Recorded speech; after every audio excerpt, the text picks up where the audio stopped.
বাংলাদেশের রাজনীতির, ছাত্র রাজনীতির ৫৫ বছরের ইতিহাসে এক বিরল অধ্যায় সূচনা করলেন, এক বিরল এক্সাম্পল সৃষ্টি করলেন সাদিক ক্যামেরা শিবির। দর্শক, পরিপূর্ণ বিজয় নিয়ে ঘরে ফিরেছে শিবির।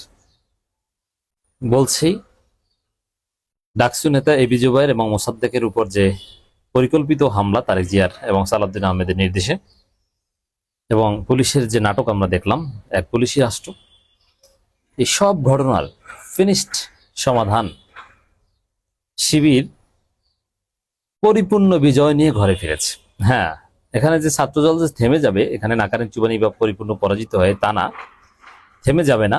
ছাত্রদল এভাবে পায়ে পাড়া দিয়ে ঝামেলা বাঁধাতে চাইবে এবং যতক্ষণ পর্যন্ত না ছাত্রলীগ স্টাইলে তারা ক্যাম্পাস দখল করতে না পারবে, যতক্ষণ পর্যন্ত না ছাত্রদল গেস্ট রুম, গণরুম এগুলো চালু করতে না পারবে, ততক্ষণ পর্যন্ত তারা এ ধরনের সন্ত্রাস চালিয়ে যাবে। কিন্তু এবি জুবায়ের এবং মোসাদ্দেকের উপর যে হামলা, থানায় মব সন্ত্রাস, এই ঘটনার ফাইনাল প্রোডাক্ট, ফাইনাল রেজাল্ট আমরা পেয়েছি। এখানে শিবির ১০০তে ১০০, বিএনপি ছাত্রদল পরাজিত হয়ে পিছু হটেছে, শিবির শতভাগ জিতে গেছে। দর্শক, কি ঘটনা দেখেন। প্রথম কথা হচ্ছে যে ছাত্রদল নিজেরাই ভুয়া স্ক্রিনশট বানালো এবং দেখেন কতটা নোংরা। শিবিরের বিরুদ্ধে অপরাজনীতি করতে যে জিয়াউর রহমান, জাইমা রহমান, খালেদা জিয়া, এদেরকেও মিনিমাম সম্মান দিচ্ছে না ছাত্রদল। কারণ ছাত্রদল নিজেরাই জিয়াউর রহমান, জাইমা রহমান, তারেক জিয়া এদেরকে নিয়ে নোংরা কুরুচিপূর্ণ ফটোকার্ড বানায়, স্ক্রিনশট বানায়। এটা ছাত্রদল বানায় কি জন্য? শিবিরের বিরুদ্ধে অপরাজনীতি করার জন্য। মানে এটা হচ্ছে এরকম যে প্রতিপক্ষকে ফাঁসাতে নিজের মা বাবার পর্ন ভিডিও বানানো, এই কাজ ছাত্রদল করছে। কতটা জঘন্য হতে পারে! এই যে জাইমা রহমানের নামে যত অশ্লীল ফটোকার্ড দেখেন, এগুলো সব ছাত্রদল বানায়। কেন? যাতে এগুলো দিয়ে শিবিরকে ফাঁসানো যায়। কিন্তু এইসব ছোট লোকই, এইসব থার্ড ক্লাস চালাকি এই আধুনিক যুগে চলে না। এটা এআই এর যুগ। আপনি এআই দিয়ে কি, এআই দিয়ে এখন বিশ্ব জয় করা হয়, আর আপনি আসছেন এআই দিয়ে ভুয়ো ফটোকার্ড বানিয়ে প্রতিপক্ষকে ফাঁসাতে। গাধা কোথাকার! এটা কি সম্ভব না? যার ফলে আপনারা দেখেছেন যে এরা মব করেছে, শিবির মব প্রতিহতের চেষ্টা করেছে এবং ছাত্রদল পুরো জাতির কাছে মববাজ হিসাবে প্রমাণিত হয়েছে। এবং থানায় হামলা করে ছাত্রদল এটা প্রমাণিত করেছে যে বাংলাদেশ একটা মগের মুল্লুক, একটা আনসিভিলাইজড দেশ। এদেশে কোনো আইনের শাসন নাই, এদেশে কোনো স্বরাষ্ট্রমন্ত্রী নেই, এদেশে কোনো প্রধানমন্ত্রী নেই। একটা রগ স্টেটের মতো একটা বিশৃঙ্খল একটা রাষ্ট্র। এটা হচ্ছে রিয়ালিটি। তো দর্শক, এই জায়গায়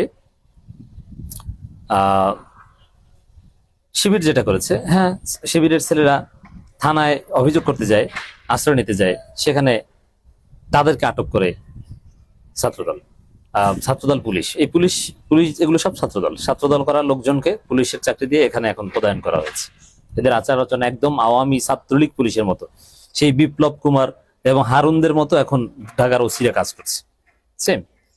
তো দর্শক, এই জায়গায় শিবিরের ছেলেরা ধানমন্ডি থানায় গিয়েছে, বাকবিতণ্ডা করেছে দফায় দফায়, এবং তারা স্লোগান দিয়েছে থানার মধ্যে, এবং তাদের কর্মীকে তারা না নিয়ে তারা সেখান থেকে আসেনি।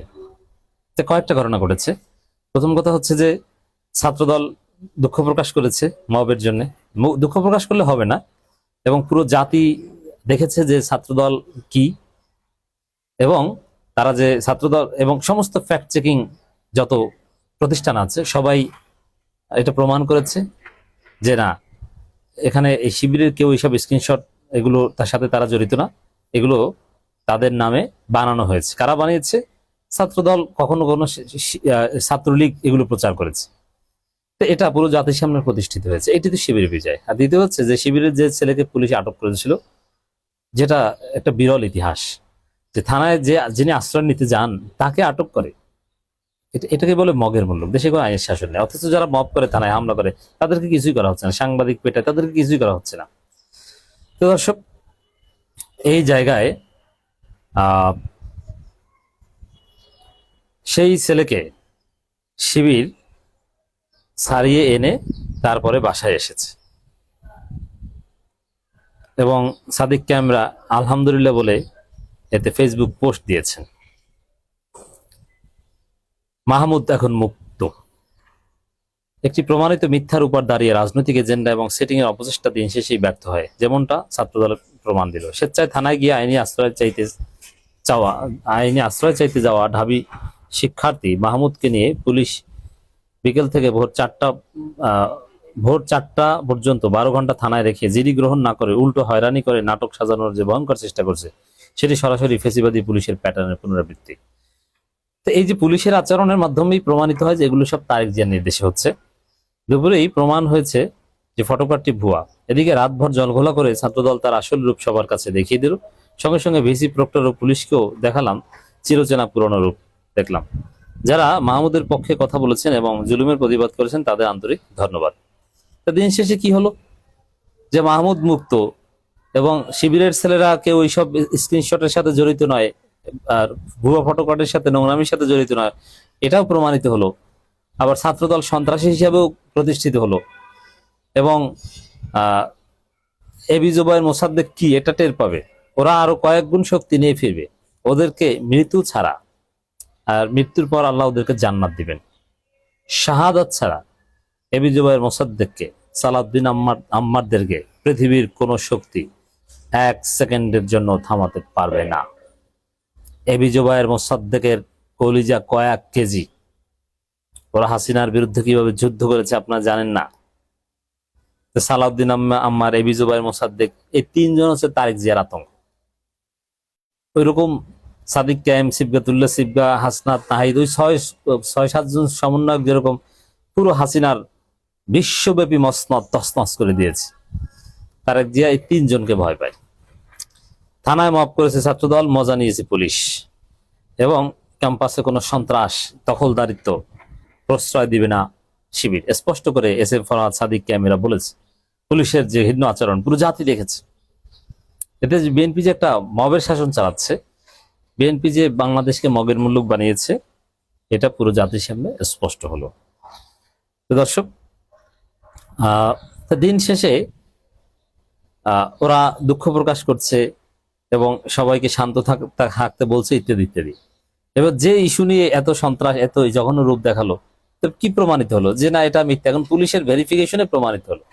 এটা এটিএম আজহারুল ইসলামের মতো একটা বিষয়, যে এটিএম আজহারুল ইসলাম রাষ্ট্রীয়ভাবে স্বীকৃতিপ্রাপ্ত নন রাজাকার, নন অপরাধী। একদম আদালত ঘোষণা দিয়েছে যে এর বিরুদ্ধে যে অভিযোগগুলো ছিল সব মিথ্যা, একটা প্রমাণিত না।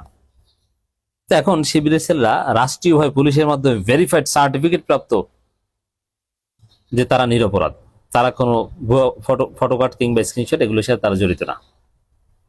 তো দর্শক,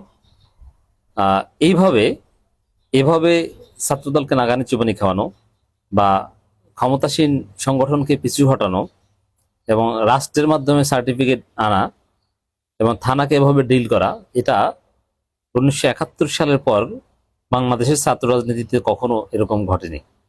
এটা একটা ইতিহাস।